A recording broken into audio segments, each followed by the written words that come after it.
నమస్కారం. ఈరోజు మనం ఒక భలే కథ విందాం.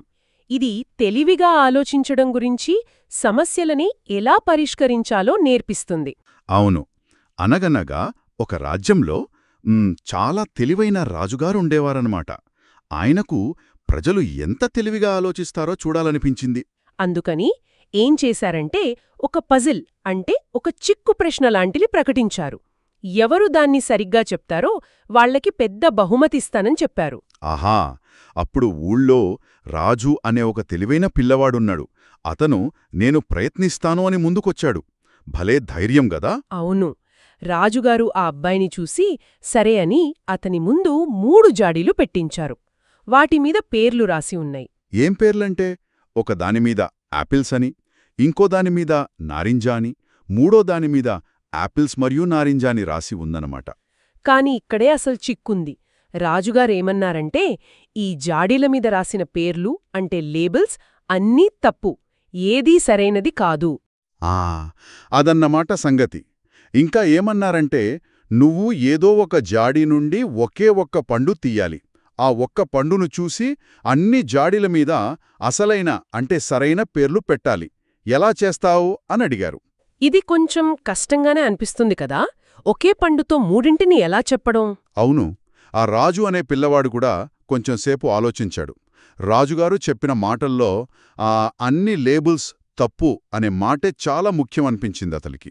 అంటే యాపిల్స్ అని రాసి ఉన్న జాడీలో యాపిల్స్ లేవు, నారింజ అని రాసి ఉంటే నారింజల్లేవు. సరిగ్గా. అలాగే యాపిల్స్ మరియు నారింజ అని రాసి ఉన్న జాడీలో కూడా ఆ రెండు కలిపి లేవన్నమాట. ఈ పాయింట్ మీదే ఆ పిల్లవాడు దృష్టి పెట్టాడు. మరి ఏ జాడీ నుండి పండు తీశాడంటారు? తను చాలా తెలివిగా యాపిల్స్ మరియు నారింజ అని రాసి ఉన్న జాడీని ఎంచుకున్నాడు. అలాగా? ఎందుకు దాన్ని ఎంచుకున్నాడు? ఎందుకంటే దానిమీద ఉన్న లేబుల్ తప్పుగదా. అంటే అందులో యాపిల్స్, నారింజ పళ్ళు కలిపి లేవు, ఖచ్చితంగా లేవు. ఓ, అంటే అందులో ఏముండాలి? అంటే అందులో కేవలం యాపిల్స్ అయినా ఉండాలి, లేదా కేవలం నారింజలైనా ఉండాలి. అంతేగదా. రెండూ కలిసి ఉండే ఛాన్సే లేదు. నిజమే. చాలా తెలివైన ఆలోచన. సరే, తరువాత? రాజు ధైర్యంగా ఆ జాడిలో చేయి పెట్టాడు. ఒక పండు బయటకు తీశాడు. అది చూస్తే ఒక యాపిల్. అరే, యాపిల్ వచ్చిందా? అప్పుడు తెలిసిపోయి ఉంటుంది కదా. వెంటనే ఆ పిల్లవాడికి మొత్తం అర్థమైపోయింది. ఆహా అనుకున్నాడు. యాపిల్ వచ్చింది కాబట్టి యాపిల్స్ మరియు నారింజ అని తప్పుగా పేరు పెట్టిన జాడీలో నిజానికి ఏమున్నట్టు? కేవలం యాపిల్స్. అంటే ఆ జాడీ అసలు పేరు యాపిల్స్ జాడీ అన్నమాట. భలే, మొదటిది తెలిసిపోయింది. అవును. ఇప్పుడు మిగిలిన 2 జాడీలు చూడాలి. ఒకటి యాపిల్స్ అని లేబులుంది, ఇంకోటి నారింజ అని ఉంది. ఇప్పుడు యాపిల్స్ అని లేబులున్న జాడీని తీసుకుందాం. దాని లేబుల్ కూడా తప్పే కదా. అవును, తప్పు. మరి అందులో ఏముంటుంది? అది యాపిల్స్ జాడీ కాదు. ఎందుకంటే ఆ జాడీ ఏదో మనకు తెలిసిపోయింది ఖచ్చితంగా. మరి దాని లేబుల్ యాపిల్స్ తప్పు కాబట్టి అది యాపిల్స్ మరియు నారింజ జాడీ అయ్యుండాలి. ఎందుకంటే మూడో జాడీ నారింజ లేబుల్ ఉన్నది నారింజ కాదు కదా.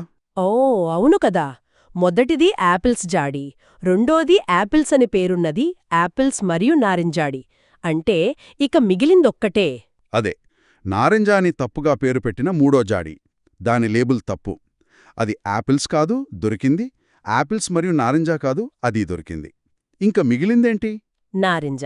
అంటే ఆ మూడో జాడీ నిజానికి నారింజ జాడీ అనమాట. అద్భుతం. చూశారా ఎలాగో? ఆ పిల్లవాడు రాజు ఒక్క పండు తీయడంతోనే 3 జాడీల అసలు రహస్యం కనిపెట్టేశాడు.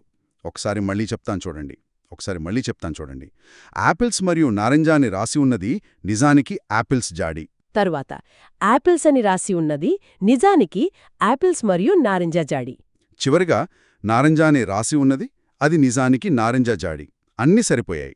రాజుగారైతే చాలా సంతోషించుంటారు కదా. ఎంత సహాయం చేసిందో. తప్పుగా అనిపించేదానిలోనే ఒక్కొక్కసారి సమాధానం దాగి ఉంటుంది. నిజమే. మనం ఏదైనా సమస్య వచ్చినప్పుడు ఏది కాదో తెలుసుకోవడం కూడా చాలా ముఖ్యమన్నమాట. అప్పుడే ఏది అవునో తేలిగ్గా తెలుస్తుంది. మరి మీరేమంటారు? ఇలాంటి చిక్కు ప్రశ్నలు అంటే తప్పుగా అనిపించే క్లూస్తోనే పరిష్కారం దొరికే పజిల్స్ ఇంకా ఉంటాయంటారా? ఆలోచించండి.